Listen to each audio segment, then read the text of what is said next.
Bismillahirrahmanirrahim. Assalamualaikum warahmatullahi wabarakatuh. Hai siswa-siswi sahabat, tetap semangat kan untuk mengikuti pembelajaran hari ini. Senang sekali akhirnya kita bisa kembali membagikan materi berikutnya. Setelah kemarin kita membahas mengenai materi pengolahan bahan samping, kalian semua itu luar biasa. Tugas yang kalian kerjakan baik sekali. Bagaimana setelah praktek kemarin? Meskipun sudah terbiasa melihatnya, namun tidak mudah bukan membuatnya. Maka dari itu kita harus selalu menghargai makanan yang sudah dibuat. Baiklah, untuk pertemuan kali ini kita akan membahas mengenai budidaya. Sebelum kita masuk pada materi tersebut, sebaiknya kita terlebih dahulu mengetahui apa saja yang dimaksud dengan budidaya, tujuannya apa, manfaat bagi kehidupannya apa, serta jenis dan contohnya. Kita awali dengan pengertian. Budidaya sendiri adalah suatu usaha yang dilakukan secara tersusun rapi dan juga terencana untuk bisa memelihara dan juga mengembangbiakkan suatu tanaman atau hewan tertentu agar tetap terjaga kelestariannya dan juga bisa mendapatkan hasil yang bermanfaat serta berguna untuk memenuhi kebutuhan hajat setiap manusia. Dari pengertian tersebut ada beberapa poin penting, yaitu kita tetap bisa mengambil manfaat dari alam, apa yang ada di alam, tetapi kita berkewajiban untuk menjaga kelestariannya. Di saat yang sama ada tuntutan untuk memenuhi hajat hidup. Otomatis jika kita mengandalkan dari alam tanpa ada proses budidaya, itu akan sangat sulit. Contohnya, bayangkan saja jamur kita mencari jamur tiram yang dibutuhkan sekian puluh kilo. Sementara untuk di alam sendiri, jika tumbuh liar dengan lahan luas, itu juga memerlukan waktu yang lama. Ketika dilakukan budidaya jamur tiram, insya Allah hasil yang didapatkan akan lebih baik serta lebih melimpah, otomatis akan memenuhi kebutuhan setiap manusia.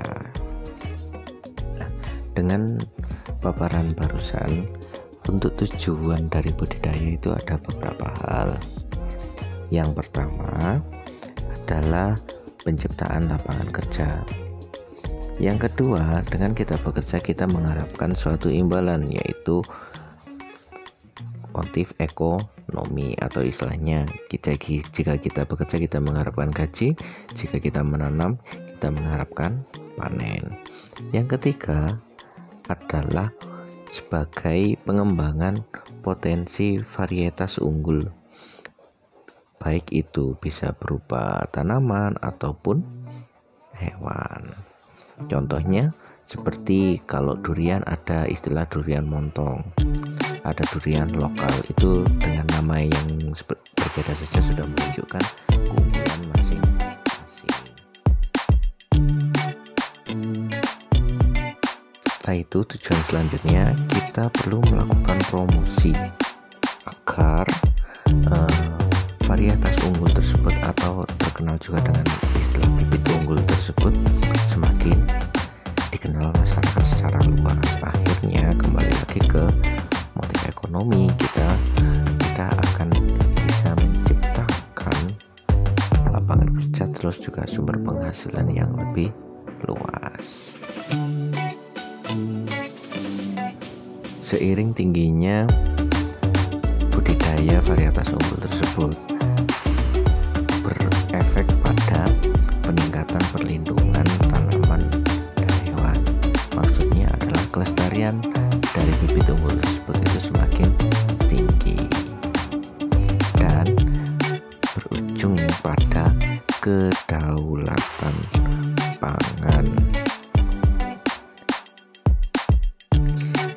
Yang dimaksud dari tujuan keenam ini adalah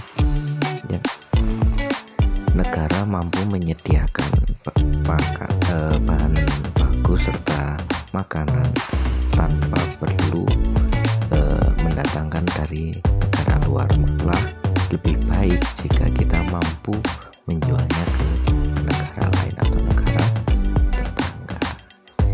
Itu untuk tujuan dari budidaya. Akibat dari kegiatan budidaya ini ada beberapa manfaat yang bisa kita petik. Yang pertama, mereka yang melakukan budidaya tentunya akan mendapatkan keuntungan dari sisi ekonomi atau dari sisi konsumsi untuk bisa dijadikan sebagai salah satu bahan pangan. Yang kedua, mereka juga akan mendapatkan hasil yang baik dari hasil produksi budidaya yang berkualitas dari bibit unggul tadi. Dan yang ketiga, kegiatan budidaya ini bisa dijadikan sebagai salah satu cara untuk mengelola sumber daya alam yang ada secara maksimal. Di samping itu, aktivitas budidaya ini juga menghasilkan oksigen, yang mana oksigen tersebut sangat dibutuhkan bagi makhluk hidup. Secara spesifik, budidaya dibagi menjadi 5 macam.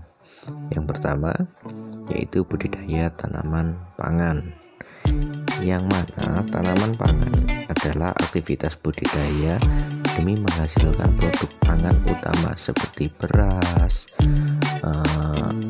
gandum, yang mana menjadi sumber karbohidrat dan protein bagi manusia. Selanjutnya yaitu jenis budidaya tanaman sayur, yang mana tujuan dari tanaman sayur ini adalah sebagai sumber serat dan vitamin. Contohnya sayur bayam, kangkung, terong, kol, dan lain-lain. Jenis yang selanjutnya adalah budidaya tanaman buah, yang kita tahu otomatis yang diambil manfaatnya adalah buah dari suatu tanaman, entah itu tanaman yang pohon atau jenis yang berambat seperti anggur. Selanjutnya adalah budidaya perikanan. Untuk budidaya perikanan sendiri, ini ada beberapa macam. Untuk jenis ikannya ada yang untuk ikan konsumsi, contohnya ikan mujair yang banyak dinanam. Ada juga ikan hias seperti ikan cupang, ikan koi, arowana, dan yang lain-lain. Berdasarkan habitatnya, ada juga yang jenis ikan air tawar dan air laut.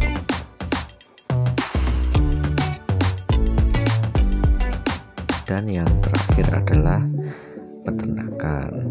Di sini juga sama dengan perikanan, ada yang diambil untuk dikonsumsi, ada yang dikembangkan untuk hias. Contohnya untuk yang konsumsi, sapi diambil daging dan susunya. Begitu juga dengan ayam, diambil daging dan telurnya. Untuk yang hias ada contohnya peternakan hamster, budidaya hamster, budidaya burung kenari, burung lovebird. Ada juga reptil, contohnya ular, iguana, dan yang lain-lain. Terima kasih anak-anak. Itu barusan adalah pengenalan dari materi budidaya. Minggu depan kita akan mempelajari lebih dalam tentang budidaya ikan hias. Terima kasih untuk hari ini. Ingat, selalu gunakan masker, jaga jarak, dan rajin cuci tangan. Insya Allah, Bapak Ibu Guru semua juga akan dengan kalian. Terima kasih untuk hari ini. Saya akhiri. Wassalamualaikum warahmatullahi wabarakatuh.